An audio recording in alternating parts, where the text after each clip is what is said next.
유급 근로자라고 하면 고용보험에 가입된 사람 말하죠. 대표님 물론 안 되고요. 대표님의 배우자나 직계존비속 혹은 임원까지도 모두 다 근로자에서 제외된다는 거는 우리 이미 뭐 예비사회적 기업이나 사회적 기업 인증하시면서 다 알고 계실 거예요. 11월 말일 기준으로 유급 근로자 고용되어 있는지 반드시 확인해 주세요. 그러면 또 질문들이 많이 들어와요. 우리 11월 말일 기준에는 유급 근로자 있었어요. 근데 현재는 지금 1월 9일이네요. 1월 9일 기준으로 현재 유급 근로자 없어요. 그러면 신청할 수 있어요? 라는 질문들을 하시더라고요. 있을까요? 없을까요? 11월 말일 기준으로는 유급 근로자 있었대요. 근데 현재 기준으로는 유급 근로자가 없대요. 그러면 이런 기업은 일자리 창출 사업 신청할 수 있을까요? 없을까요? 지금 인원이 거의 88, 90명인데 채팅창도 조용하고 네, 뭐 다 조용하네요. 있을까요? 다 듣고 계시죠? 잘 모르겠다. 다 모르시는 거. 몰라서 대답을 안 하시는 거죠. 11월 말일 기준으로 근로자가 있었는데 현재 기준으로 지금 없다 하는 경우는 없습니다. 네, 이런 경우는 일단 신청은 가능해요. 왜냐하면 공고문에 11월 말일 기준으로 근로자 고용하고 있었는지를 물어봤잖아요. 있냐 없냐. 그래서 일단 신청은 가능해요. 현재 기준으로 지금 잠깐 없더라도 뭐 고용 중에 있으실 테니까 일단 신청은 가능하다 이것도 말씀드리고요. 그렇다고 그래도 정성적인 평가가 이루어지기 때문에 그래도 우리 현장 실사까지는 다시 고용을 하시는 게 맞아요. 현재는 없더라도 현장 실사 보통 2월에 나가게 될 테니까 설 연휴 지나면 그래서 설 연휴까지는 다시 추가 고용하시는 게 좋습니다. 뭐 여기 계신 분들 다 인증 예비사회적 기업일 테니까 그냥 이 부분은 넘어갈 거예요. 근데 한 가지 먼저 말씀드릴 게 작년 12월 31일자로 예비사회적 기업 지정받으신 기업들이 있으실 거예요. 그 기업들은 이번에는 해당 사항이 없으세요. 참여 기업에서 제외가 돼요. 그 이유는 공고는 재정지원사업 공고는 12월 30일에 났잖아요. 네, 노란색으로 하는 게 좋겠네요. 30일에 났는데 우리 예비사회적 기업은 12월 31일부터 지정이 됐단 말이죠. 그래서 재정지원사업 공고가 먼저 나왔기 때문에 혹시 여기 계신 분들 중에 작년 12월 31일자로 예비사회적 기업 지정 받으신 분들이 계시다면 이번에는 해당 사항이 안 돼요. 그래서 안타깝지만 오늘 교육은 들으시되 신청은 하실 수 없습니다. 이해되시죠? 넘어갈게요. 그리고 뭐 최소 1인에서 50인 이하 신청 가능한 거는 모두 다 알고 계시죠. 근데 저희가 어쨌든 경기도를 다 돌아다니잖아요. 31개 시군구에 거의 1000개 기업 정도를 계속 만나는데 일자리 창출서 참여 근로자 제일 많이 받는 기업이 10명이 안 되거든요. 7명, 8명 정도. 근데 그 기업은 근로자가 300명 정도 되는 엄청 큰 기업이 7, 8명 정도 받고 있더라고요. 그래서 이 인원이 제가 늘 말씀드리는데 이런 또 루머들 있잖아요. 우리 기업이 원래 유급 근로자 3명 필요해. 그럼 일단 6명 신청하고 본대요. 그래서 왜 그렇죠? 라고 대표님들한테 질문을 하면 그냥 무조건 반이 깎이고 본다? 약간 이런 또 루머가 돌아요. 그래서 나는 사실 필요한 인원은 2명인데 일단 4명을 신청하는 거죠. 근데 사실 그냥 저는 늘 말씀드리지만 그냥 소신 있게 우리 기업이 필요한 인원만 신청하는 게 맞다고 봐요. 왜냐하면 그랬다가 괜히 더 깎이면 이 기업은 그냥 한 명만 필요한데 그냥 일단 여러 명 신청했나 보다. 막 유급 근로자 한 명인 기업이 참여 근로자 10명씩 신청하는 경우도 있거든요.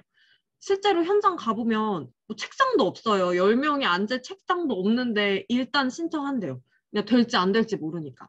사실 그러시기보다는 이따가 제가 계획서 쓰는 거 알려드릴 때 더 말씀은 드리겠지만 그냥 기업이 필요한 인원을 신청하시는 게 사실은 맞아요. 그래서 만약에 뭐 3명이 신청한다 하시면 그냥 3명 신청하시고 3명 각각의 업무가 확실하고 그리고 그 사람이 을 통해서 우리 기업이 어떠한 걸 할 수 있는지 예를 들어서 우리가 원래는 지금 A, B 사업만 진행하고 있는데 우리 올해 C 사업을 진행할 거다. 근데 보통 한 개 사업당 인원이 2명씩 필요하다. 그래서 C 사업 신청을 하기 위해서 2명의 인원을 신청했다 하면은 이 사업을 신규 사업을 하기 위해서 이 사람들이 필요한 거구나라고 설득이 되잖아요.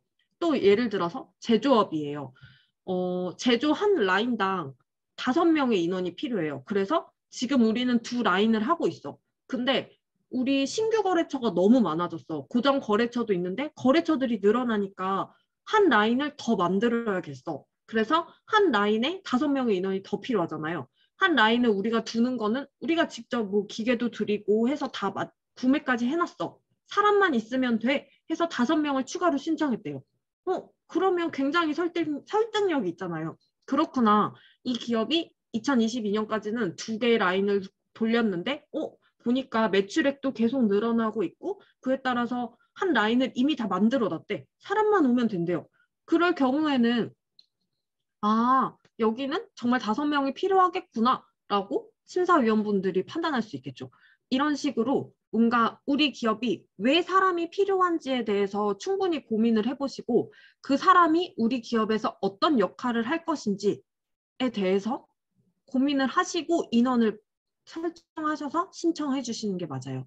되셨죠? 이해되셨죠? 그냥 막 이렇게 그냥 일단 신청하고 보자 라고 접근하시지 마시고 왜 우리가 이만큼의 인원이 필요하며 이 인원들이 실제로 우리 기업에서 어떤 역할을 수행할 수 있을지까지 다 고민하셔서 인원 신청해 주세요. 되셨죠? 인원은 지원 개시일로부터 12개월이에요. 그래서 보통 4월에 약정 체결하더라고요. 4월부터 내년 3월까지 신청하시는 걸로 진행됩니다. 예비 사회적 기업은 2년, 그리고 사회적 기업은 3년까지 신청하는 건 모두 다 알고 계시죠? 이거 하나 또 말씀드리고 싶은데 그 예비 사회적 기업 같은 경우는 지정 기간 자체가 3년이라서 3년 중에 2년을 지원받을 수 있잖아요. 근데 사회적 기업 같은 경우는 보시면 해당 사업의 지원 개시일로부터 5년 이내 최대 3년이거든요. 이게 많이들 헷갈리시는데 제가 만약에 대표예요. 근데 제가 인증을 올해 받았어요. 근데 저는 지금 당장 일자리 창출 사업 신청 안 할 거예요. 왜냐하면 인원이 필요하지 않기 때문에. 그래서 저는 한 3년 뒤에 신청을 할 거죠. 일자리 창출 사업은. 그러면 그 신청한 3년 후부터 5년 이내 최대 3년을 받을 수 있는 거예요. 이게 많이들 오해하시는 게 인증을 올해 받았다고 해서 올해부터 무조건 재정지원 사업을 참여해야 되거나 혹은 올해부터 5년 이내 3년을 신청할 수 있는 건 아니에요. 이해되시죠? 여기서 말하는 해당 사업은 이 사업, 즉 일자리 창출 사업을 신청한 시점부터 5년 이내 3년을 신청할 수 있다라고 보시면 돼요. 되셨어요? 네. 그러면 또 질문이 들어와요. 잠시만요. 그러면 또 질문이 들어와요. 일자리 창출 사업이랑 사업개발비랑 전문 인력도 있고 사회보험료도 있고 크게 4개의 사업이 있는데 그게 같이 돌아가나요? 라는 질문을 하는데 다 달라요.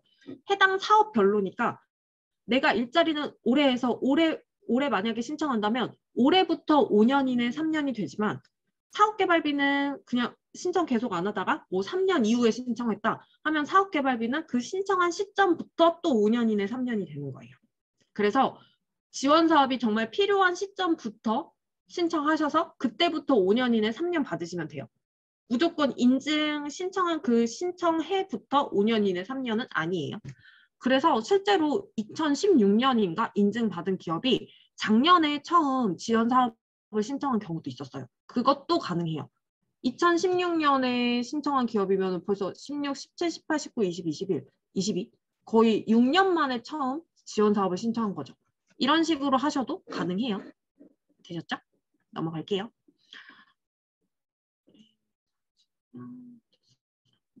저 100명 넘게 들어왔네요. 굉장히 오늘 많이 들어오네요. 예비사회적 기업 같은 경우는 일반 근로자 50, 취약계층 근로자는 70%를 지원해드려요. 사회적 기업도 마찬가지로 일반 근로자는 40, 취약계층은 70. 이 말인즉슨 사실 취약계층을 고용하면 더 많은 지원금을 받을 수 있다라는 거로 보시면 되겠죠? 네. 여기 계속 고용 잠깐 설명드릴게요. 여기 예비사회적 기업은 없는데 인증사회적 기업은 계속 고용이라는 말이 있잖아요. 이 계속 고용이 뭐냐면 2년을 쭉 2년을 계속 지원사업을 지원해서 지원받았어요. 그리고 나면 2년은 24개월이잖아요. 24개월이 끝나고 25개월이 되는 달부터 계속 그 사람 쭉 고용하고 있다면 계속 고용이라고 해서 퍼센테이지가 더 올라가요.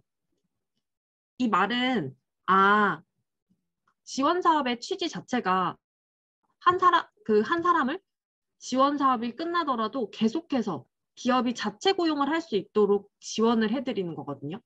그 기업이 이 한 사람을 고용할 수 있는 발판을 마련해 주는 거예요. 그래서 여기서 만약에 그 사람을 3년째 고용했다면 지원 혜택을 더 많이 주는 형태인 거죠.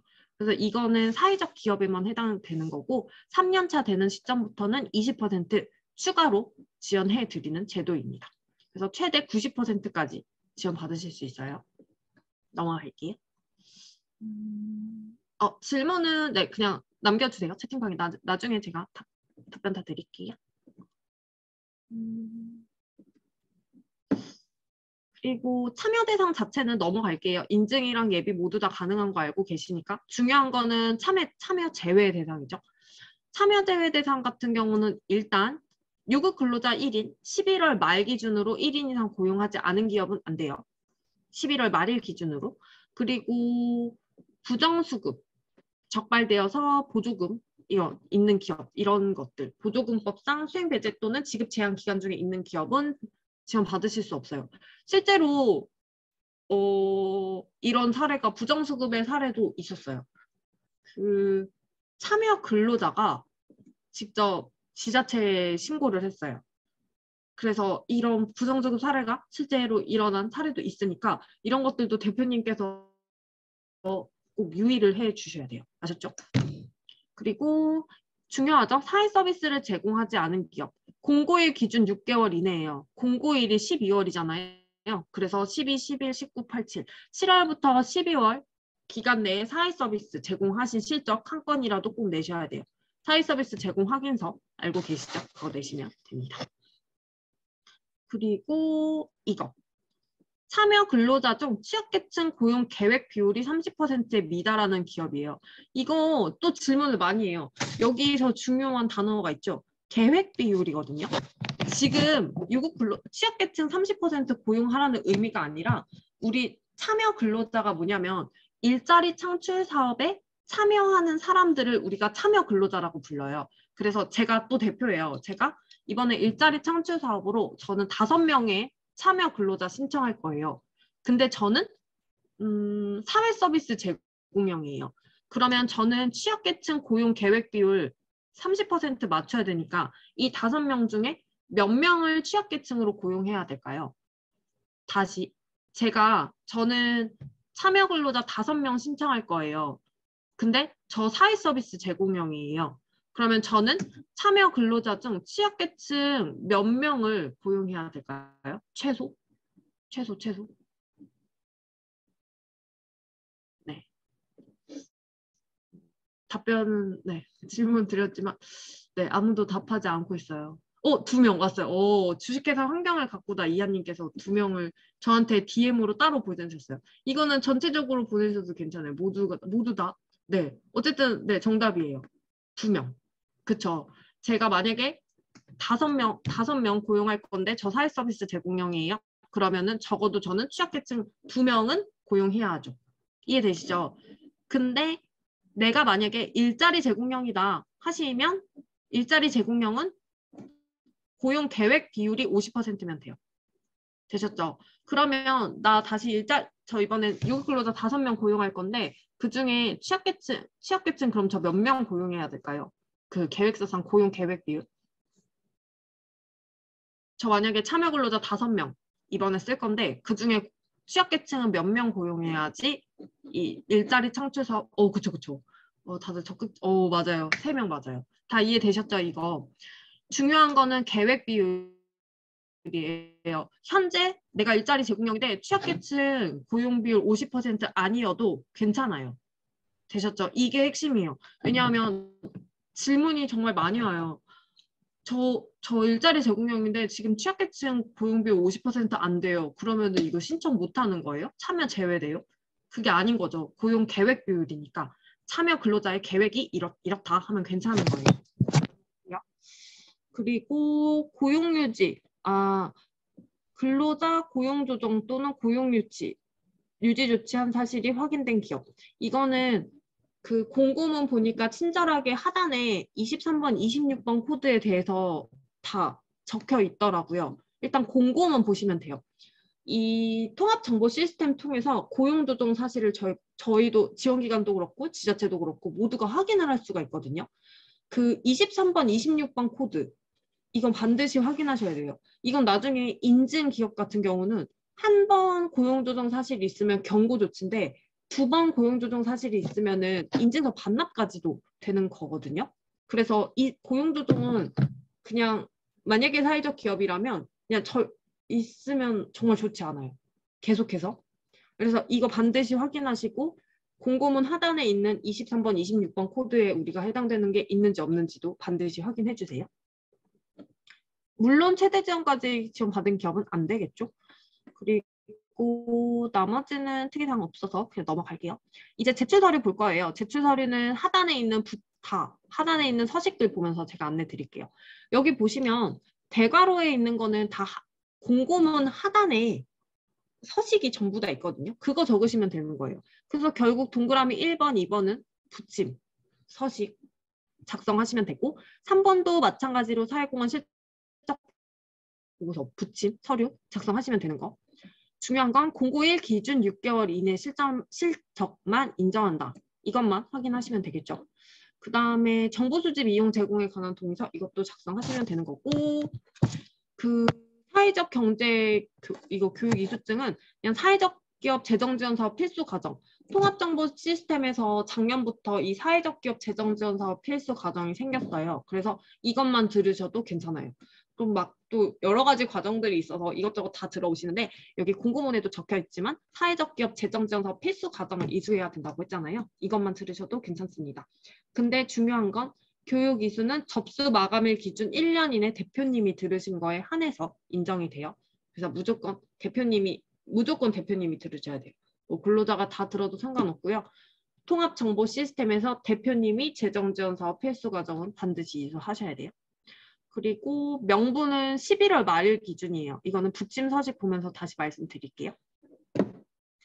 그 일단 출석 사업 같은 경우는 신규 재심사 재참여 이렇게 나뉘어요. 그래서 내가 일자리 창출 사업 기존에 신청한 적 없다 하시면 신규로 신청하시면 되고 이미 지원 사업을 받고 있다. 그래서 참여 근로자가 있다 하면은 재심사로 신청하시면 돼요. 그래서 사실 신규랑 재심사의 큰 차이는 이거예요. 네. 그 재심사에서 가장 중요한 거는 사실 공고문에는 안 나와 있고 지침에만 나와 있는 내용 같은데 재심사는 예를 들어서 내가 2명을 지원받고 있어요. 재심사는 증원이 가능하거든요. 최대 100%까지. 그래서 내가 현재 2명을 받고 있으면 최대 100%총 4명까지 신청 가능해요. 이해되시죠? 네, 이 사실을 잘 모르시고 그냥 똑같이 한 명 만약에 지원받고 있으면 한 명만 계속 신청하시는 기업들이 있으시더라고요. 물론 한 명만 필요해서 그러셨을 수도 있지만 이거는 뭐 여기 교육 들으러 오신 분들한테는 혹시 모르실까 싶어서 팁으로 알려드려요. 재심사 같은 경우는 내가 참여 근로자가 있다면 그 참여 근로자의 증원 100%까지 가능해서 총 뭐 한 명 받고 있으면 2명까지 신청 가능하고 2명 받고 있으면 4명까지 가능하다라는 거 추가로 알려드릴게요. 그거 말고는 이 참여 제외 대상에서 신규와 다른 점은 이거 직전 사업보고서 미제출 기업이에요. 그런데 인증기업은 일단 사업보고서 다 참여하셨고 뭐 예비는 그렇지 않은 경우도 있기는 하시겠지만 그래도 일자리 창출 사업 참여하고 있다라고 하면은 사업보고서를 미제출한 기업은 없으실 거거든요. 그래서 이거 꼭. 그래서 이거 하나 추가로 말씀드리면 그 사업보고서 우리 4월, 10월 2번 하잖아요. 그 사업보고서가 제가 업무를 하면서 사업보고서가 사실은 제일 심플한 업무인데도 불구하고 기업들한테 전화를 너무 많이 해서 전화로 약간 시달리는 업무예요. 왜냐하면 사실 사업보고서는 저희는 뭐 사실 해도 그만 안 해도 그만이거든요, 기업들이. 근데 저희가 그렇게 애타게 사보고서 좀 하세요 하면서 전화를 제가 한 개 기업당 막 10번씩 드리는 경우도 있거든요. 여기 만약 대표님들 오늘 많이 계시는데 인증이든 예비든 사업보고서는 기업이 하는 거니까 사실은 대표님들께서 좀 잘 챙겨주셨으면 좋겠어요. 그게 안 하면은 벌금을 무는 것도 기업인데 약간 저희가 늘 애타하거든요. 네. 그래서 이거 사업보고서 미제출하시면은 일자리 창출사업 참여도 못해요. 이런 것 좀 알고 계셔서 4월, 10월이 되면 무조건 사업보고서 해야겠다고 그냥 저희가 뭐 전화를 해야 하는 게 아니라 사업보고서는 자체적으로 셀프적으로 조금 잘 챙겨주셨으면 좋겠어요. 사회적 기업이시니까 이거 꼭 잊지 말고 해주세요. 갑자기 이 단어를 보니까 작년에 사업보고서의 추억이 생각이 나서 또 한 말씀 드렸습니다. 그리고 제출 서류 마찬가지로 똑같아요. 똑같은데 하나 다르죠? 자율경영공시. 자율경영공시 참여하시면 5점의 가산점이 부여가 돼요. 이거는 재심사에만 해당하는 건데 그럼 또 질문하시죠. 자율경영공시 어떻게 참여하는 건데요? 라고 질문해요. 자율경영공시는 통합정보 시스템 마찬가지로 들어가시면 사업보고서를 참여하고 나면 자율경영공시 그 탭이 옆에 하나 더 있거든요. 자율경영공시 참여 가능하시고 자율경영공시 참여하시면 가점 5점이 더 부여가 돼요. 그래서 이것도 대표님들께서 재심사는 자율경영공시 하면은 5점 더 부여되지 하고 하면서 스스로 챙기시면 돼요. 이런 것들 저희가 이렇게 교육할 때 안내는 드리지만 그래도 기업이 지금 경기도에 인증기업만 570개? 예, 거의 뭐 600개에 달하는데 저희 팀원 지금 6명이거든요. 6명이 100개 기업 다 전화할 수 없어요. 네, 네, 현실적으로 정말 없어요. 그렇기 때문에 이런 것들도 대표님들께서 다 알고 계시고 다 챙기셔야 돼요. 사실 자기가 자기 거 잘 챙겨야지 도움이 되는 거잖아요. 그래서 자율경영고시는 사업보고서 끝나고 하는 거였지 하고 바로 탁탁 하시면은 나중에 이렇게 가점 5점 또 부여가 되겠죠. 그래서 이런 거 꼭 챙겨주시기 바래요. 지금 자율경영고시가 되는지 안 되는지 잘 모르겠네요. 원래는 8월 말까지가 마감이었거든요. 그래서 지금도 되면은 하면 좋겠지만 이거는 확답은 제가 지금 확답은 드릴 수가 없네요. 일단 하는 방법은 통합정보 시스템 통해서 하시면 된다는 거. 나는 그거는 말씀드릴게요. 8월 말까지였는데 지금 시스템이 열려 있을지까지는 제가 잘 모르겠어요. 확인을 안 하고 왔네요. 저도 한번 확인해 보겠습니다. 일자리가 신규 재심사 재참여 있다 그랬어요. 지금 신규 재심사 설명드렸고 마지막이 재참여예요. 근데 기업들 제가 리스트 다 봤는데 재참여에 해당하는 기업들이 많지는 않아 보였는데 이 재참여가 어떤 거다 정도만 설명드릴게요. 일단 제가 또 대표예요. 근데 제가 인증기업이고 인증기업은 5년 중에 3년의 일자리 창출 사업 지원을 받을 수 있다고 했잖아요. 그래서 3년을 모두 받았어요. 그래서 최대 지원 기간 다 종료됐어요. 그리고 나서 또 24개월 지난 시점에도 원래 36개월이었는데 24개월로 바뀌었죠. 원래 3년이었는데 2년으로 바뀌었네요. 올해 바뀌었어요. 원래 작년까지는 36개월이었는데 24개월로 바뀌었네요. 어쨌든 2년 24개월이 지난 시점에서도 그 일자리 창출 사업을 통한 일자리 유지하고 있고 이게 무슨 말이냐면 이 말이 어렵죠. 제가 그냥 설명을 드릴게요. 제가 그 일자리 창출 사업이 종료된 시점에 근로자 20명 고용하고 있었어요. 20명. 근데 일자리 창출 사업이 종료된 그 시점으로부터 2년이 지나고 나서도 계속 20명 고용하고 있어요. 그러면 일단 일자리를 유지하고 있는 거예요. 1번 했죠. 그리고 두 번째, 두 가지 요건인 거예요. 사회적 가치 지표는 우수 혹은 탁월임을 확인하면 제가 재참여 대상자가 되는 거예요. 이 재참여 뭐냐면 일자리 창출서 5년 이내 3년 받고 나면 사실 그 사회적 기업은 더 받을 수 있는 지원제도가 사실은 없잖아요. 그래서 재참여가 생긴 거예요. 그런 기업들 대상으로도 다시 참여할 수 있는 기회를 부여하는 거죠. 그래서 참여하는 방법은 신규랑 똑같은데 신규랑 똑같지만 앞에 요건이 2개가 더 붙는 거예요.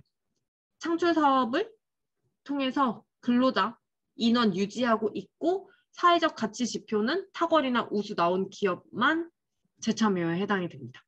되셨죠? 똑같아요. 그 이후에는 마찬가지로 3년 지원 받으실 수 있어요. 제출 서류도 신규와 같습니다. 여기 예비 기업이 훨씬 많아요. 사실 예비가 더 어쨌든 지원 사업 많이 참여하시니까 나중에 뭐 인증되시고 나서 재참여가 있었지. 뭐 시간이 한참 지난 뒤에 알고 계셨다가 재참여 신청하시면 좋을 것 같아요. 또 좋아졌네요. 원래 3년이 지난 시점이었는데 2년이 지난 시점으로 바뀐 거니까. 기업 입장에서는 더 좋아졌죠. 그 심사는 심사는 하나만 말씀드리면 되겠네요. 그 코로나 때문에 계속 비대면으로 했었잖아요. 저 유선으로. 근데 작년에 예비사회적 기업 지정 심사 다시 대면으로 바뀌었어요. 그래서 뭐 올해도 계속 이미 대면으로 다시 돌아왔으니까 재정 지원도 아마 대면으로 할 수도 있겠다라는 생각은 드는데 이것도 아직 확정은 아니라서 그 심사는 어떻게 진행할지 아마 아직은 잘 모르겠고 나중에 그 지자체 주무관님들이 다 말씀해 주실 거예요. 언제 뭐 심사가 어떻게 진행된다. 그러면 그때 확인하시면 돼요. 심사 관련해서도 많이 물어보시는데 그거는 나중에 나오거든요. 그때의 상황을 봐서 경기도에서 지자체로 내려주는 거기 때문에 심사에 대해서는 조금 뭐 궁금하시더라도 사실 그 궁금함이 저희도 지자체도 모두가 같은 거니까 조금 기다려주시면 감사하겠습니다. 현장 실사는 설 연휴가 지나고 아마 진행될 것 같아요. 그래서 현장 실사도 마찬가지로 지자체 주무관님이 기업에 전화해서 일정 잡는 거니까 사실 현장 실사 언제 해요라고 그 제출 서류가 마감일이 다음 주 월요일 그랬죠. 제출 서류 마감하고 나면 또 현장 실사 언제 하냐고 전화가 많이 오는데 현장 실사는 지자체 주무관님이 정하시는 거, 그러니까 일정대로 하시는 거기 때문에 조금 기다려 주시면 감사하겠습니다. 그리고 네, 맞네요. 다음 주 월요일 16일까지죠.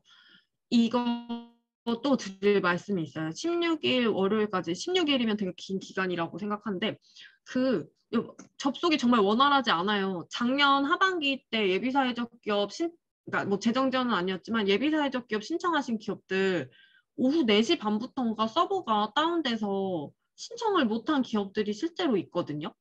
그래서 저는 이렇게 교육 나오면 자체 마감을 전날, 즉 15일, 일요일까지 자체 마감을 쳐라라고 말을 해요.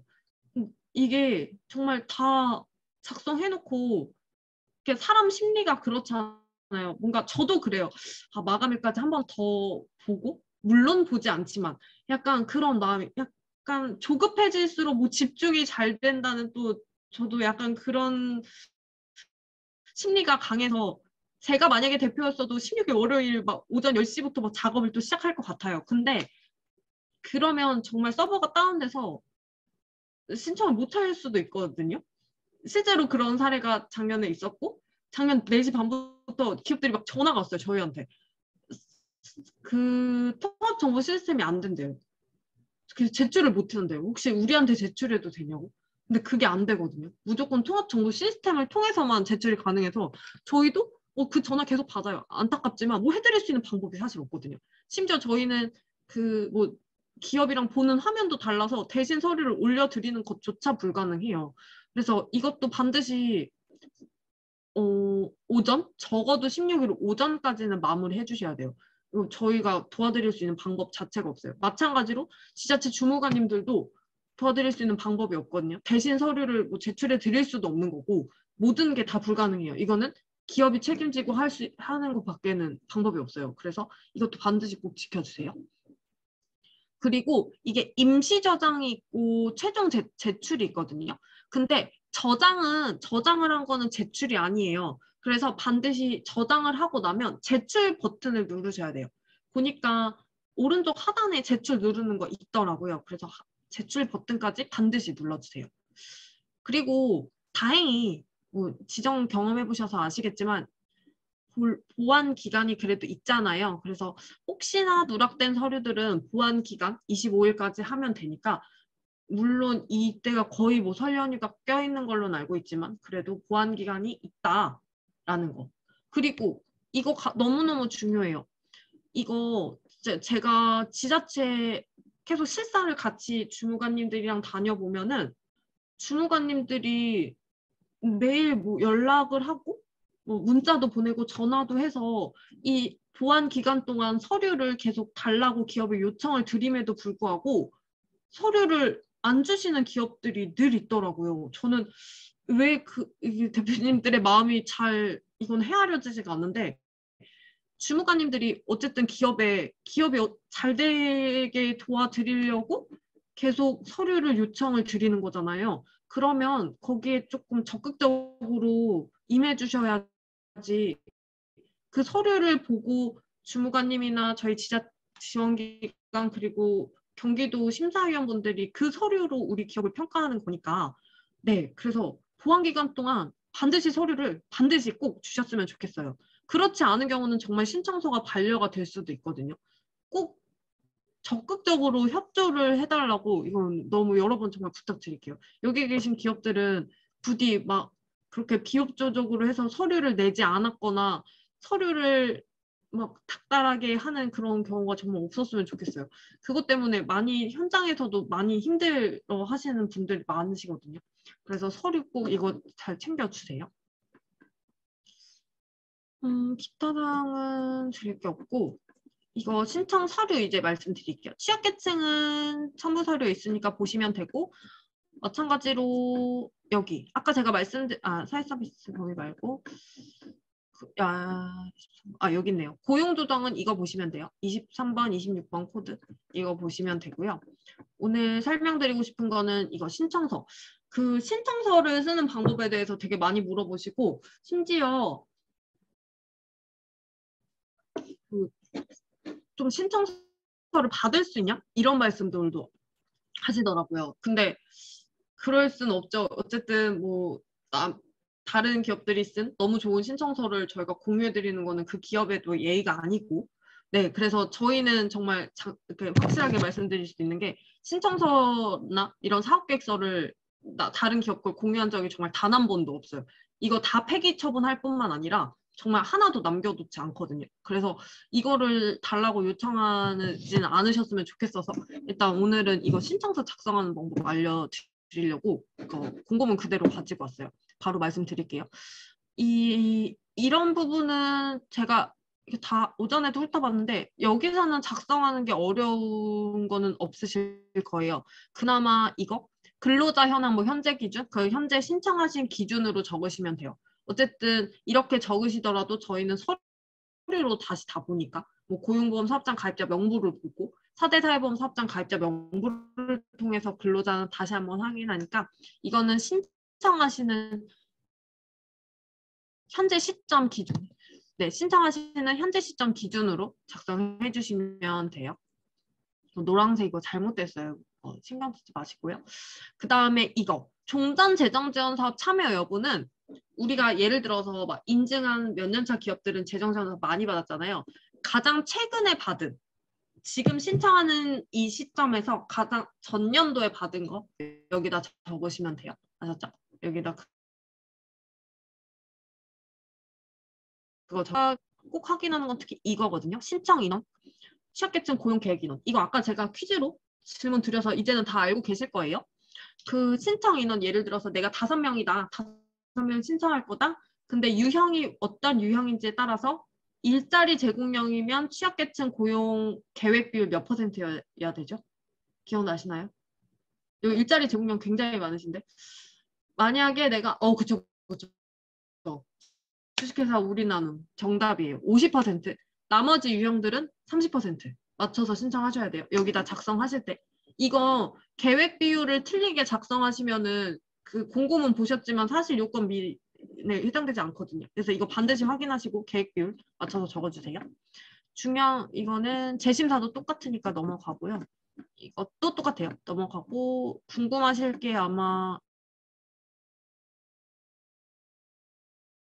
이거더라고요. 사실 저는 받는 입장이잖아요. 사업계획서 그 많은 수많은 사업계획서를 보는 입장이니까 사실 쓰는 거에 있어서는 써보지를 사실 잘 안 해서 이거의 어려움이나 이런 걸 잘 몰라요. 그래서 제가 드릴 수 있는 거는 어쨌든 많은 사업 계획서를 봤으니까 대부분 이렇게 쓰셨더라. 그래서 이렇게 쓰면 된다 정도로만 안내 드리도록 하겠습니다. 사업 내용은 우리 주사업 내용 쓰시면 되겠죠. 우리가 매출 뭐 질문이 많이 오고 있는데 질문에 대한 답변은 일자리 창출사업 끝나면 다 드리도록, 아니, 답변은 전부 다 드릴게요. 그냥 질문 중간중간 궁금한 거 있으시면 지금처럼 채팅방에 그냥 다 남겨주세요. 그 사업계획서의 사업 내용은 일단 우리 어떤 사업 하는지를 적으시면 돼요. 주사업이라고 하면은 매출에서 가장 큰 포션을 차지하는 게 주사업이거든요. 그렇죠? 그래서 우리가 어떤 사업을 통해서 매출 발생하고 있는지 그게 주사업 내용이 돼요. 그래서 그걸 중심으로 해서 어떤 사업 하시는지를 적어주시면 됩니다. 그리고 사업 장소는 뭐 시군구 이거 작성하시면 되는 거고, 사회 서비스 제공 계획도 어쨌든 우리는 다 사회적 기업이시기 때문에, 예비 사회적 기업이나 뭐 사회적 기업이나 이시기 때문에 우리 어떤 사회 서비스 제공할 건지 이것도 계획을 쓰시는 거예요. 그럼 또 막 질문이 많아요. 예비 사회적 기업 때도 질문 진짜 많은데, 이게 계획을 한 거를 내가 작성한 거 계획 반드시 1년차, 2년차, 3년차에 지켜야 하나요? 라는 질문들을 하시는데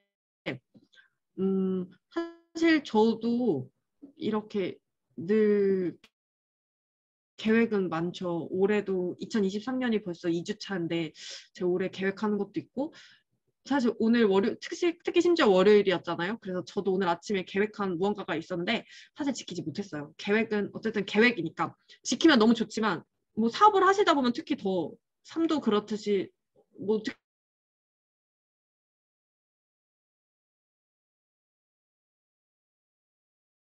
그렇게 하셨을 거라고 생각해요. 근데 제가 너무 직설적으로 말하면 안 되니까 이 정도로 돌려서 계획은 계획이다. 지키면 너무 좋지만 또 혹시나 그렇지 못할 경우는 조금 사업을 하다가 수정이 될 수도 있다 정도로만 말씀드릴게요. 참여 근로자 채용 계획은 이것도 마찬가지로 계획이에요. 예비 1년차, 2년차, 인증 1년차, 2년차, 3년차 우리가 뭐 하고자 하는 사업이 있을 거고 그에 따라서 우리가 취약계층은 몇 명 고용할 거고 비취약계층은 몇 명 고용해서 총 개 인원은 몇 명일 거다라는 계획을, 참여 근로자 채용 및 관리 계획을 적어주시면 돼요. 이거 낙서하시면 안 돼요. 이루다 사회적 이거 낙서하면은 지울 수가 없는데. 잠시만요.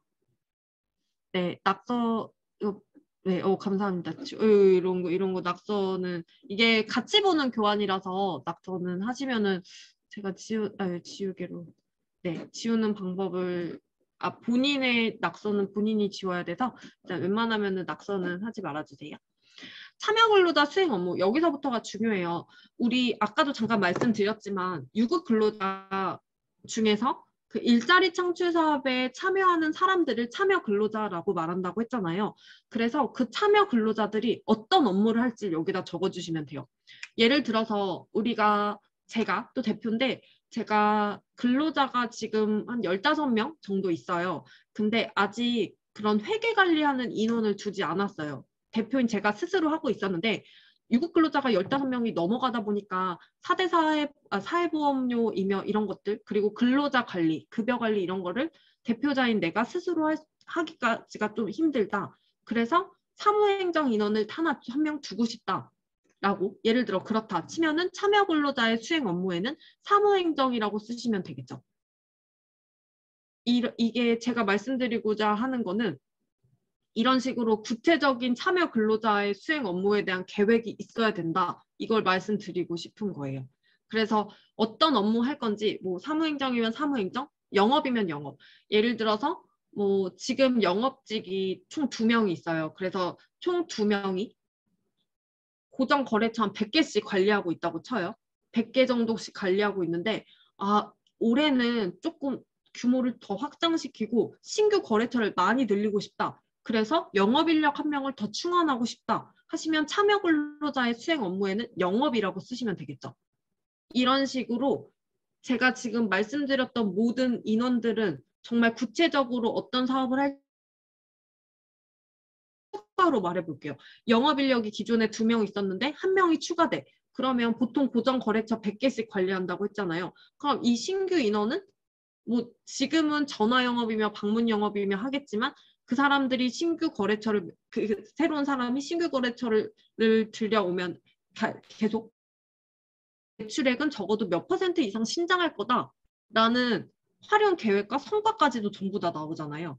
이렇게 논리적으로 이 사업 계획에는 녹여주셔야 돼요. 이거를 여기 사업 관리 및 향후 계획에 넣어주시면 되겠죠. 그리고 수행 업무에는 그냥 영업 1명, 뭐 사무행정 1명 이렇게 쓰시면 되고 참여 근로자 관리 계획 여기는 뭐 근로자 어떻게 관리할 건지 적어주시면 되겠고 근로조건은 물론 뭐 주 그 사람이 20시간 일할 수도 있고 40시간 일할 수도 있겠지만 뭐 그것 따라서 적어주시면 되겠죠. 그리고 월 임금, 뭐 기타 근무 조건 작성하시면 되고 이거는 뭐 회사 내규 방침에 따르겠죠. 그런 거 적어주시면 됩니다. 그리고 목표 매출액 이 목표 매출액이랑 산출 근거가 굉장히 중요해요. 왜냐하면 이걸 보고 보통 심사위원분들은 아, 이 기업이 무슨 사업을 하는 기업이구나를 짐작할 수 있거든요. 뭐 목표 매출액이야 뭐 몇 퍼센트 신장할 거다 아니면은 작년 대비 금액은 금액은 그렇게 쓰시면 되겠지만 여기 산출 근거 보면은 저도 그렇거든요. 이 기업 보면은 아 문구류, 의류 이렇게 약간 상품을 유통하는 기업이구나 라는 거를 짐작할 수 있잖아요.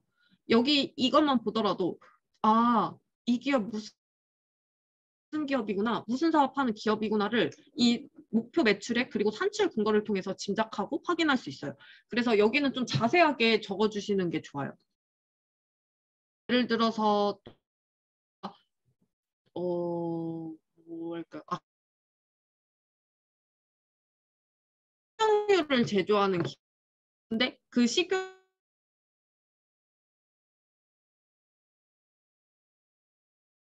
있고 학교용이 있어요. 그럼 여기 상품 분류에는 뭐 공업용 식용유를 적을 수 있고 가정용 식용유를 적을 수 있겠죠.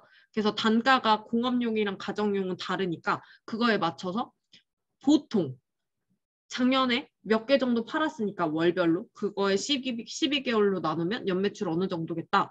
근데 만약에 참여 근로자가 2명이 늘어나면은 그래서 그 참여 근로자가 영업을 수행해 준다면 혹은 그 참여 근로자를 통해서 제조 라인이 하나 더 생긴다면 그러면은 우리가 판매할 수 있는 그리고 우리가 제조할 수 있는 식용유가 더 늘어나니까 매출액은 더 올라가겠네 라고 하고 여기 더 적어주시면 되는 거죠. 이해되셨죠? 그런 식으로 적어주시면 돼요. 그래서 뭐 지속적 수입 확보 방안도 이거 다 계획이잖아요. 여기서는 이걸 적는 이유를 아셔야 되는데 사업 지속 및 자리 가능성을 왜 적을까요? 인원이 늘어나는 거잖아요. 인원이 늘어난다는 것은 뭐 사무행정 인원이 늘어나면은 목표 매출액에는 크게 변동되는 사항이 사실은 없을 거예요. 왜냐하면 내실을 다지는 거니까 뭔가 안정적인 사업 운영에 있어서는 도움이 되겠지만 매출을 확보하는 데는 크게 도움이 되지는 않을 수도 있어요. 하지만 뭐 영업직이다, 뭐 제조업이다, 제조 직원들이다 그런 사람들이 늘어난다면 분명히 우리 기업이 조금 성장할 수 있는데 크게 보면 도움이 될 수도 있단 말이죠. 그런 것들을 우리가 계획하는 방안을 다 적으시면 돼요. 그리고 이걸 적는 이유는 그래서 우리 참여 근로자가 지원 사업 이후에도 이 기업이 어느 정도 탄탄하기 때문에 계속적으로 지원받을 수 있겠구나 라는 거를 적어주시면 되는 거거든요. 그래서 지속적 수입 확보 방안이랑 어떻게 회계 관리할 건지 그리고 수익금 사용 계획 그렇게 작성하시면 돼요. 계획으로. 이거를 작성하실 때는 우리 기업이 내실이 단단하고 그리고 뚜렷한 매출처가 있으며 그리고 대표님이 올해 하시고자 하는 그런 사업의 방향이 어떤 거다라는 게 좀 명확하고 깔끔하게 드러날 수 있도록 작성해 주시면 돼요. 이해되셨죠? 그리고 뭐 사업관리 방안이랑 향후 사업 계획은 뭐 인증을 만약에 신청하실 거라면 뭐 인증에 대해서도 적어주시면 되는 거고요. 이해되셨죠? 참여 근로자들이 이 기업에서 계속 일할 수 있는지 약간 큰 그림을 그리시면서 작성해 주시면 돼요. 그리고 이것도 많이 물어보시더라고요. 이 재정지원 자격 확인 및 동의서 이거 대표자용은 작성하실 수 있죠. 근데 이 밑에 참여자용은 이거는 참여 근로자가 작성하는 거라서 이번에는 작성을 못 하겠죠. 왜냐하면 그 참여 근로자의 용어를 아까 또 설명드렸지만 일자리 창출 사업에 참여하는 사람을 참여 근로자라고 하는 거니까 이거는 지금 작성하는 건 아니에요. 그리고 명부는 11월 말일 기준으로 작성하는데 뭐 이제 여기 계신 대표님들 다 아시죠? 대표자의 배우자, 대표자의 직계 준비속은 다 유급 근로자 산정 제외된다는 거 알고 계시죠? 그리고 사회서비스 제공 및 사회공헌 실적 확인 보고서 이거는 신청 직전 6개월 기준으로 작성해 주시는 거 알고 계시고 사회서비스 제공 확인서 양식이 있어요. 이거 꼭 수혜기간 대표자 직인을 받아오셔야 돼요. 아셨죠? 꼭 직인 받아오시고 꼼꼼하게 작성해 주세요. 우리 수혜자가 누구였으며 수혜 대상에는 그 취약계층 유형이 있다면 어떤 취약계층에게 제공을 했는지 작성해 주시면 좋을 것 같아요. 이걸로 일단 일자리 창출 사업 설명은 다 드렸어요. 지금 강의는 사업개발비예요. 방금 올려준 공고문 보면서 진행하면 돼요. 죄송합니다. 일자리 창출 사업이랑 개요 자체는 다 똑같아요. 마찬가지로 11월 말 기준이고 이런 건 다 넘어갈게요. 똑같은 것들은 그냥 넘어갈게요.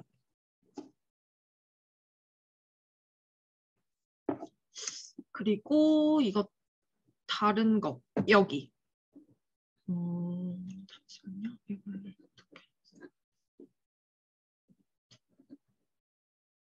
맨날 교환으로 하다가 공고문으로 하니까 조금 어색해요. 여기 보시면 동일 또는 유사한 내용에 대해서 국가 또는 지자체로부터 동일 또는 유사한 재정 지원 사업을 받거나 받은 기업은 참여 제외 대상에 해당이 돼요. 그리고 당해 연도 타 부처 또는 지자체로부터 사업비, 사업개발비 등 동일 또는 유사한 재정 지원 사업을 받고 있거나 받은 기업. 이것도 참여 제외 대상에 해당이 됩니다. 이것만 아니면 돼요. 나머지는 일자리 창출 사업이랑 모두 다 동일해요. 지원 한도 같은 경우는 인증사회적 기업은 1억 원 이내, 그리고 예비사회적 기업 뿐만 아니라 사회적 협동조합, 마을기업, 자활기업 같은 경우는 5천만 원 이내로 신청하실 수 있습니다.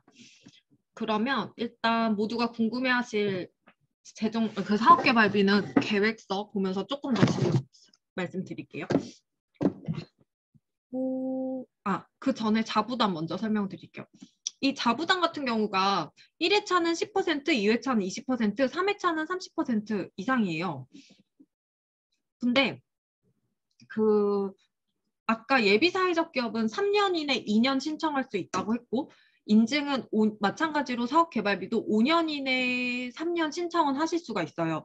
근데 이 자부담이 문제예요. 자부담이 사업개발비 같은 경우는 예비사회적 기업에서 내가 만약에 예비사회적 기업 때 3번을 받았어요. 그리고 인증 기업이 되었죠. 그러면 3번 받은 거에 플러스 누적이 되어서 인증사회적 기업 때는 처음 사업개발비를 신청했음에도 4회차가 돼요. 이해되시나요? 이게 가장 큰 핵심이에요. 4회차가 된다. 누적 횟수를 본다는 거. 그래서 아무리 예비사회적 기업 때 내가 뭐 2번을 받았어. 그리고 나 인증사회적 기업은 처음 신청하는 거야. 그렇더라도 인증사회적 기업에서 회차는 예비사회적 기업 때 받은 거랑 전부 다 누적이 되어서 횟수가 매겨진다는 거. 이게 가장 큰 핵심이에요. 왜 이걸 알려드리냐면 자부담 비율이 계속 올라가잖아요. 1회차가 10%로 가장 저렴하지만 3회차에는 30%의 자부담을 내셔야 되는 거거든요. 그래서 자부담을 꼭 알고 계셔야 돼요. 비율이 얼마이고 우리가 회차를 지금 몇 번 신청했는지. 이것만 잘 알고 계시면 돼요. 왜 이게 문제야? 라고 약간 그런 지금 여러분들의 반응이 그런데 이게 왜 문제냐면 그거를 그럼 조금 더 깊게 알려드릴게요. 예를 들어 제가 대표예요. 그래서 제가 1회차 때 뭐 지원을 뭐 이만큼 금액을 또 이렇게 너무 디테일하게 말하면 조금 문제가 될 수 있으니까 뭐 어느 정도 내가 원하는 지원 사업이 5개가 내가 원하는 항목은 받고 싶었던 항목은 5개가 있었는데 그중 1개만 받게 되었어요. 그래서 1회차가 소진이 된 거죠. 그리고 2회차가 되었어요. 이게 회차가 계속될수록 어쨌든 내가 내야 되는 자부담은 좀 많아지니까 목소리가 너무 작게 들리는데 어떻게 해야 할지 알려주세요. 제 목소리가 작나요? 목소리 굉장히 큰데? 그래요? 혹시 한국다문화복지협회 김경숙님만 제 목소리가 잘 안 들리시는 걸까요? 혹시 제 목소리가 너무 작은가요? 예. 그쵸. 크게 다 잘 들린다고 하셔서 목소리가 작다는 말을 들어본 적이 없어요. 이거 한국다문화복지협회 김경수님은 일단 음량을 켜보세요. 아, 그쵸. 이어폰 문제라고 하네요. 예, 잘 들리죠. 네, 이런 또, 그쵸. 잘 들리죠. 그냥 계속 할게요. 어쨌든 자부담 비율이 계속해서 누적된다는 거, 이거를 대표님들께서 잘 인지하시고, 아, 우리 예비사회적 기업 때 몇 번 신청했고, 그래서 몇 번 받았지. 그래서 인증 때는 자부담 비율 지금 몇 회차지? 라는 거 꼭 인지하고 계셔야 돼요. 아셨죠? 자부담 비율이 계속 올라가니까. 그거에 맞춰서. 깜짝 놀랐어요. 그리고 넘어가고 부가세는 제외된다는 거 혹시 알고 계시나요? 이 정도는 이제 뭐 사업개발비 여러 번 신청하신 기업들은 다 알고 계시겠죠? 그 부가세라는 게 신청 서류 중에 견적서와 비교 견적서가 있잖아요. 근데 견적서상에 뭐 신청 금액이 8천만 원이에요. 그러면 8천만 원에 따른 부가세가 또 별도로 있잖아요. 저희도 뭐 늘 부가세 계산기 통해서 그걸 확인하긴 하는데 우리 사업개발비에서는 부가세는 제외가 돼요. 그러니까 지원받을 수 있는 금액에서 부가세는 제외가 된다는 거죠. 그래서 부가세를 제외하고 총 5천만 원에서 뭐 예비사회적 기업이라면 5천만 원, 사회적 기업이라면 인증이라면 1억 원을 신청하시면 돼요. 부가세는 제외된다는 거 꼭 알고 계세요. 사업개발비 신청 분야 및 사용 불가 항목인데 사업개발비에선 가장 중요한 게 사용 불가 항목이에요. 이거는 신청하셔도 어차피 지원받을 수 없어요. 그러면 당연히 신청을 안 하는 게 맞겠죠. 근데 꼭 사용 불가 항목을 신청해서 너무 안쓰럽게 제 마음을 너무 안타깝게 만든 기업들이 꼭 있어요. 사용 불가 항목 먼저 하나하나 짚어드리고 신청할 수 있는 항목 말씀드릴 거예요. 먼저 신청기업의 인건비, 퇴직정리금, 근로자 복지비용과 같은 우리 유급 근로자들에 대한 인건비 비용은 전부 다 신청하실 수 없어요. 아셨죠? 다 신청할 수 없어요. 그리고 수익 모델과 직접 관련이 없는 시스템 구축 비용 이거 신청할 수 없어요. 이거 뭐냐면 예를 들어서 이런 기업이 또 있었어요. 뭐 오늘 안 오셨나? 문화예술 관련된 기업이었는데 갔어요. 이걸 왜 문화예술 원래 공연을 주로 하는 기업인데 갑자기 뭐 스튜디오를 만든다 하면서 그런 스튜디오 구축 비용을 신청했어요. 그래서 그거 왜 신청했어요? 라고 물어봤더니 그냥 한번 신청해봤대요. 여기서 대답은 원래 기존의 기업이 하는 수익 모델이 일단 아니었고 그냥 한번 시스템을 구축해 보려고 신청했다. 이런 거는 말이 안 되죠. 아까 인건비에서도 말씀드렸지만 사업개발비도 마찬가지로 우리 기업이 실제로 필요한 항목 그래서 이걸 통해서 정말 우리 사업에 도움이 되는 거라면 신청을 하실 수 있는데 그냥 한번 만들어 보려고 왜냐하면 사업개발비는 그냥 돈을 준다니까 약간 이렇게 접근하시는 기업들이 있어요. 그렇게는 신청하실 수 없으세요? 아셨죠? 수익 모델 개발과 직접 관련이 없는 시스템 구축 비용은 신청할 수 없어요. 그리고 유형의 시설 장비 등 자본재 구입 비용 마찬가지로 신청할 수 없어요. 예를 들어 작년에 몇 개 기업이 간판을 신청했어요. 간판은 보통 심사위원분들은 자본재로 보세요. 왜냐하면 간판은 한 번 설치하면은 뭐 아예 영구적이진 않지만 굉장히 오랜 기간 사용할 수 있잖아요. 이런 것들도 자본재로 보시고 예, 약간 안 됐던 경우가 있고 또 어떤 경우가 있냐면 여기 보시면 자본재 리스의 경우 예외적으로 자부담 비율 50% 이상을 조건으로 사업 수행 기간에 하나의 지원 가능이라고 적혀 있잖아요. 휴지를 만드는 기업이었어요. 이렇게 너무 디테일하게 제가 말씀드려서 그런 기업들한테 조금 죄송하긴 하지만 그래도 더 많은 이해를 돕기 위해서 많은 사례들을 또 말씀드리는 건 저의 역할이니까 휴지를 만드는 기업이 있었는데 그 기업한테 들어보니까 27m 롤, 뭐 30m 롤에 따라서 기계가 조금씩 다르다고 하더라고요. 그래서 본인들이 가지고 있는 뭐 기계는 27m 롤인데 30m 롤 또 그 휴지 그 제조하기 위해서 그 자본재는 아니지만 그 기계 리스 비용을 신청했어요. 근데 리스 그 견적서를 보면 뭐 자동차 리스도 견적서를 보면은 그 시점이 나와 있고 매달 내야 되는 금액이 나와 있어요. 그리고 하단에 보면은 이게 뭐 몇 개월 사용할 시에는 그 이후에 이 기계가 뭐 반납이 된다 혹은 내가 뭐 취득하게 된다 이런 식으로 그 견적서상 나와 있는데 그 기업이 매월 내야 되는 그 금액과 곱하기 우리가 4월부터 12월까지 지원을 받잖아요. 그래서 4, 5, 6, 7, 8, 9, 10, 11, 12 9개월 지원 받거든요. 그래서 곱하기 9를 했을 때 그 금액은 실제로 그 휴지롤을 사는 금액과 동일하더라고요. 그래서 결국은 리스로 신청을 했지만 이 기업은 그 리스가 종료되면 그 기계를 본인들이 직접 가질 수 있는 약간 그런 형태였어요. 그 견적서에. 결국은 자본재 구입 비용이죠. 해당 기간 동안을 리스로 사용하지만 그게 끝나면 자본재가 되는 거니까. 이런 것도 신청할 수가 없어요. 정말 자본재 구입과 관련된 것들은 다 신청할 수 없어요. 그럼 반대로 그러면 이거 리스는 어떻게 신청할 수 있어요? 이러고 질문하시겠죠? 예를 들어서 자동차 리스를 신청하신 기업이 있었는데 그 기업은 됐어요.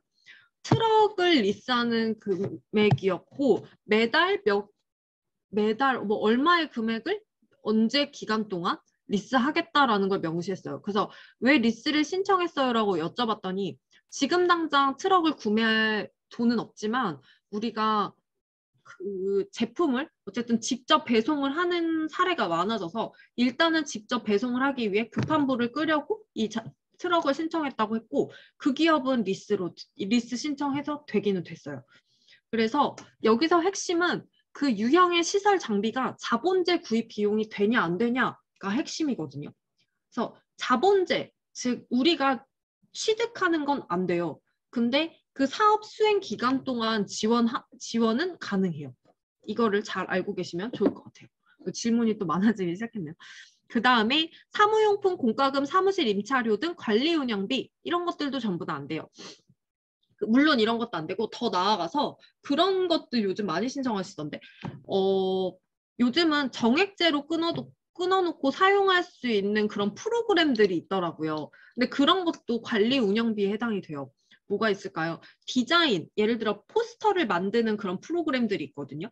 그래서 그런 프로그램들의 월 구독료죠, 사실은. 월 구독료? 그래서 연으로 치면은 50만 원이다.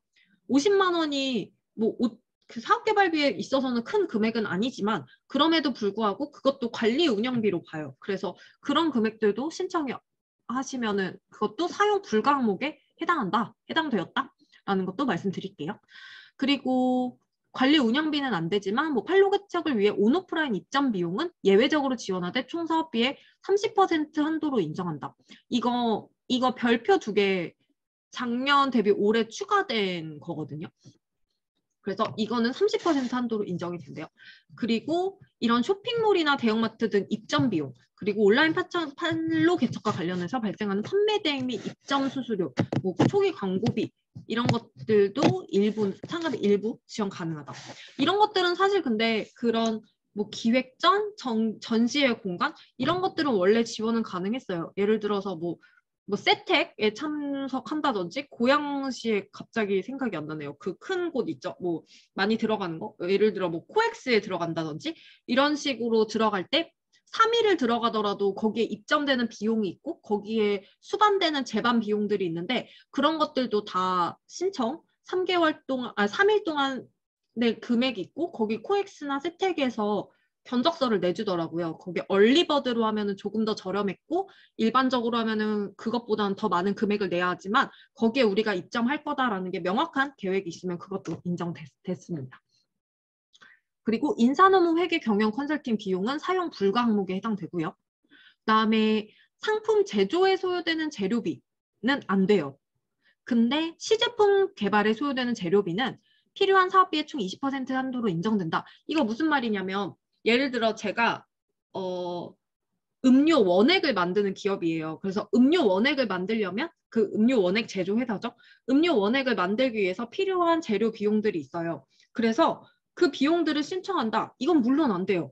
왜냐하면 그거는 원래 일반적으로 우리가 내야 되는 비용이니까. 근데 제가 새로운 음료를 개발하고 싶어요. 그래서 그 새로운 음료를 한번 여러 번 또 테스트를 해봐야 되고 만들어야 되니까 그 시제품 개발에 따른 재료비를 신청했어요. 그거는 총 사업비의 20% 한도로 인정이 된다는 거예요. 기존에 무슨 말인지 이해되시죠? 그래서 기존에 우리가 늘 가지고 있는 그런 제품들, 우리가 늘 생산하는 제품들에 소요되는 재료비는 인정이 안 되지만 새로운 제품, 신상품 개발을 위해서 소요되는 재료비는 그 시제품 개발의 20% 한도로는 인정이 됩니다. 되셨죠? 회계감사 비용, 소송 대리 비용 이것도 인건비로 볼 수 있어요. 인건비에 해당되는 것들은 다 신청 안 돼요. 그리고 뭐 보험료, 기부금, 뭐 대출이자 이런 것들 그리고 우리 늘 나가는 판매비와 관리비에서 늘 나가는 운영비 이런 것들 다 안 되고요. 그리고 국비 지원이 가능한 교육훈련비는 원칙적으로 불가.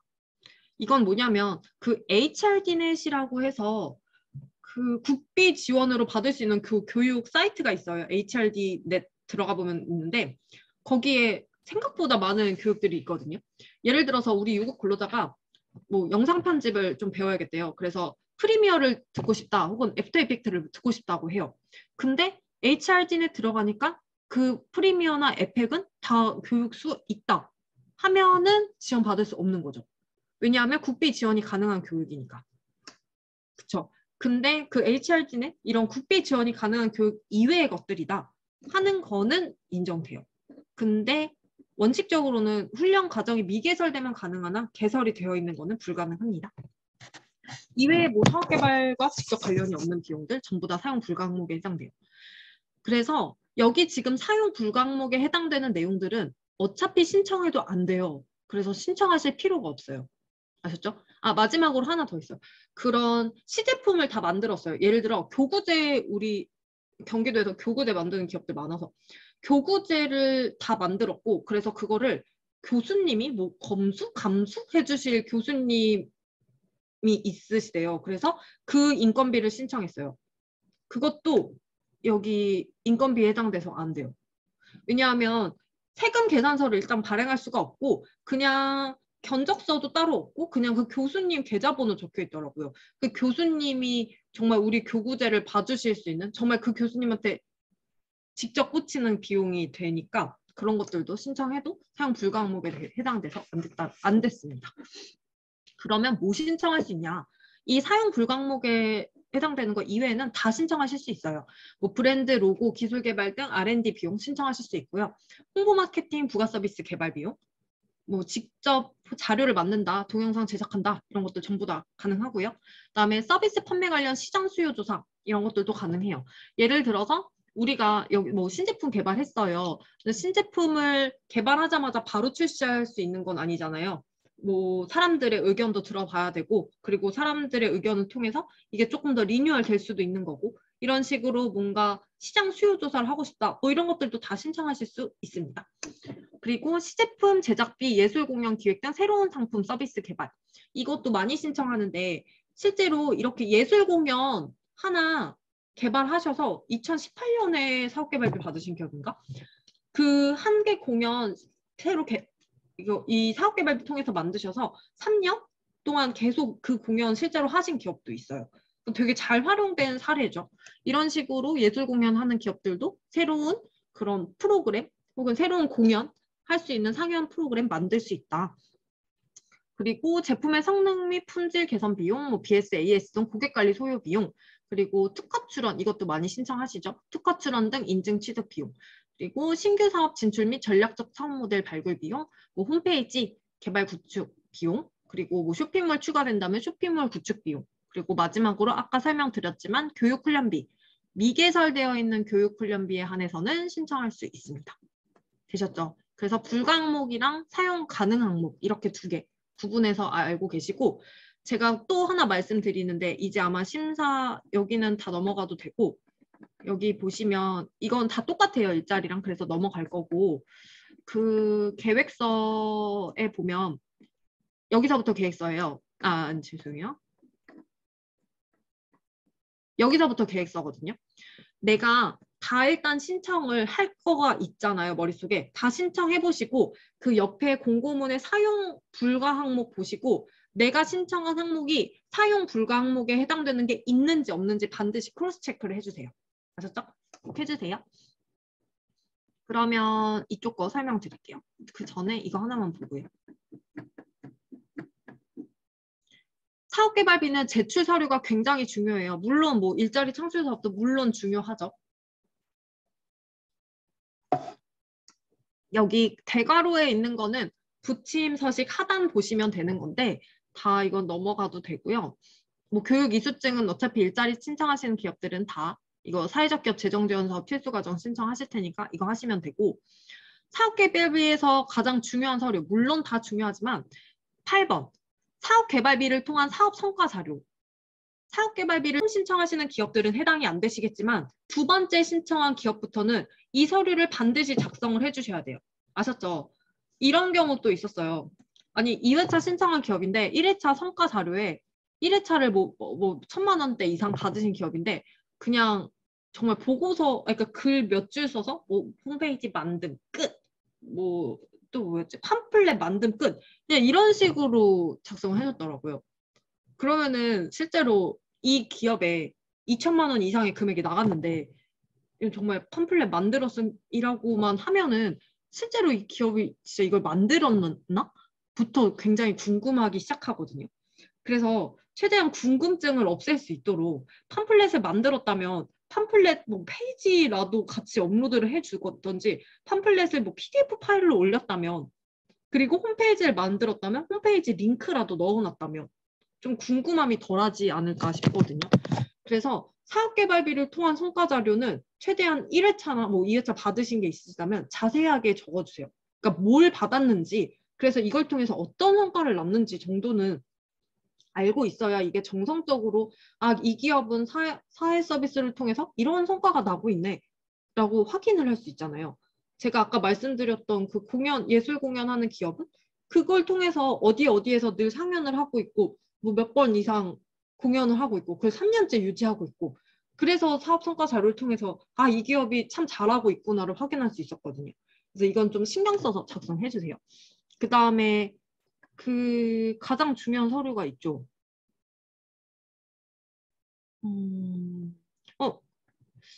이번에는 빠졌나요? 그럴 리가 없는데. 그 견적서랑 비교 견적서를 내셔야 되거든요. 사업 이렇게는 여기 있구나. 사업비 예산 산출 근거 자료. 예산 운용 계획 작성 시 비교 견적서 등 정확한 예산 산출 내역 근거 제시. 그 예를 들어 시장 수요 조사를 만약에 신청해요. 그러면 견적서랑 반드시 비교 견적서가 2개 다 있어야 돼요. 아셨죠? 견적서랑 비교 견적서를 통해서 이 시장 수요 조사가 A라는 기업에서는 이 금액이고 B라는 기업에서는 이 금액으로 제시되었다라는 견적서 비교 견적서를 반드시 주셔야 돼요. 이거는 접수 마감일 이전에 주셔야 되기 때문에 지금 접수 마감일이 다음 주 월요일이잖아요. 가장 먼저 챙기셔야 될 서류는 이 견적서랑 비교 견적서예요. 뭐 예를 들어 홈페이지를 구축하고 싶다 하시면 홈페이지를 구축해주는 기업에 가서 2개 기업을 찾으셔야겠죠. 그 2개 기업의 견적서랑 비교 견적서 각각 받아오셔야 돼요. 여기서 말하는 견적서랑 비교 견적서는 내가 홈페이지를 구축하고 싶을 경우 홈페이지를 만드는 2개 기업에 가서 각각 견적서를 받아오라는 말씀이에요. 이해되시죠? 그러면 여기까지 했고 넘어갈게요. 그럼 이제 설명 이거 드릴게요. 아까 신청서는 일자리랑 똑같아서 별도로 설명 안 드리고 여기서부터 여기가 중요해요. 뭐 사업계획서, 사업개발비, 사업계획서 어떻게 쓰냐고 이것도 질문이 정말 많이 와요. 근데 뭐 이것도 마찬가지로 공유를 해드릴 수는 없으니까 그냥 설명만 드릴게요. 사업 목적 및 개요는 뭐 어떤 사업 하시는지 적으시면 되고 중요한 건 여기죠. 그 필요성, 추진 내역, 추진 체계 및 추진 전략 쓰실 때 그냥 심플해요. 우리 예를 들어서 제가 아까 그걸 계속 예로 들을게요. 음료 제가 제조하는 기업이에요. 그래서 신제품으로 새로운 음료를 개발할 거예요. 그래서 저는 그 새로운 신제품을 개발하는 개발 비용을 이번에 사업 개발비로 신청해 볼게요. 그러면 일단 필요성은 당연히 우리가 기존에는 6종의 음료 세트, 음료만 제조하고 있는데 이렇게 하다 보니까 뭔가 계속 새로운 걸 우리는 개발해야 되고 그래서 뭐 라즈베리면 뭐 블루베리 그거 음료 원액을 만드는 그런 비용을 개발을 해보고 싶다. 그러면 그거에 따른 필요성을 여기다 적으면 되고 추진 내용 적으면 되겠죠?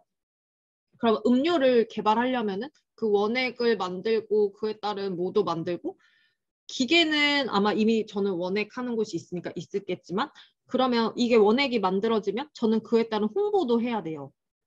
그러면은 홍보에 필요한 비용들도 신청할 거고 홍보에서 그치지 않고 이거를 우리 것만으로 만들고 싶어서 특허까지도 낼 거예요. 그러면 저는 총 3개의 비용을 신청하겠죠. 기술 개발 비용과 그리고 특허 출원 비용 그리고 시장 수요 조사도 저는 할 거예요. 왜냐하면 제가 만든 그 음료가 대중들이 어떻게 생각하는지 궁금하니까. 시장 수요까지 하고 이 홍보 광고 마케팅. 저는 총 이렇게 4가지 비용을 그럼 신청할 거예요. 이해되시죠? 그러면 여기 필요성, 추진 내용, 취직 체계 및 추진 전략에는 사실 저는 한 개의 제품에 따른 그 여러 가지의 내용들을 신청하는 거라 여기 각각 작성은 해주시면 되죠. 이거 왜 필요해? 왜 필요하게 우리가 신제품을 만들려는 이유가 있을 거잖아요. 그러면 신제품이 필요한 이유에 대해서 적으시면 되고 추진 내용은 제가 아까 말씀드렸던 처음에는 일단 신제품 만들고 나면은 우리 그에 따른 시장 수요 조사할 거고 홍보 광고 마케팅 하고 나서 특허 출원까지 하겠다. 그에 따른 내용 적어주시고 전략은 뭐 일정을 적을 수도 있는 거고 여기 밑에는 우리가 4월부터 12월까지 지원을 받을 수 있으니까 그에 따른 일정 세부적인 거를 여기다 월 단위로 구체적으로 기재해 주시면 돼요. 또 뭐가 있을까요? 다른 걸로 해볼까요? 컬처 75에서 질문한 제 옆에 보여서 이거 보고 해볼게요. 예술단체에서 공연을 새로 시작한대요. 자, 예술단체에서 공연을 새로 시작해요. 그러면은 비슷해요. 내가 새로운 공연을 만들고 싶어요. 그러면은 일단 뭔가 계획하는 게 있겠지만 그 새로운 공연에는 뭐 의상 제작도 필요할 거고 음악도 필요할 거고 영상도 필요할 거예요. 그러면 그에 따른 이 예술 공연 기획으로 이번엔 신청하면 되겠죠? 이 예술 공연 기획이 만들어지면은 그에 따른 브로슈어 홍보도 해야 될 거고 뭐 온오프라인 다양하게 홍보를 할 수 있겠죠. 그럼 그에 따른 홍보 광고 마케팅 비용까지 신청할 거예요. 거기에 음악이 몇 건 들어갔는데 음원은 또 우리 거가 되는 거니까 그에 따른 특허 출원 비용 신청하겠죠. 만약에 그러면은 그 새로운 쇼케이스 공연을 신청한다면 총 이렇게 3개를 신청할 수 있겠네요. 예술 공연 기획, 홍보 광고 마케팅, 특허 출원. 이렇게 신청할 수 있겠죠. 아니면 또 뭐가 있을까요? 뭐 이런 식으로 신청하시면 돼요. 아니면 저 이번에 신규로 예비사회 적격됐어요. 그래서 사실 뭐 아무것도 없어요. 전 뭐 홈페이지도 없고 뭐 브랜드 로고도 없어요. 그럴 경우는 우리 일단 뭐 공공시장에 특히 거래하려면 홈페이지는 필수라고 하더라고요. 그래서 일단 그럴 경우는 저는 홈페이지를 제작하고 그리고 브랜드 로고, BICI 없으니까 브랜드 로고 만들고 그리고 우리 기업 홍보해야 되니까 홍보 광고 마케팅 신청하고 이렇게 3개 정도 신청할 수 있겠죠. 신규 기업이라면. 그럼 왜 여기 필요성에는 홈페이지 왜 필요해요? 없으니까 필요하겠죠. 그래서 홈페이지를 만들고 나면은 우리가 공공기관에 거래할 때는 뭐 대부분 뭐 학교며 공공기관이며 홈페이지를 요구하더라. 그래서 홈페이지를 일단 만들고 홈페이지에 우리 기업이 판매할 수 있는 제품군을 올린다든지 혹은 서비스를 업로드하겠다.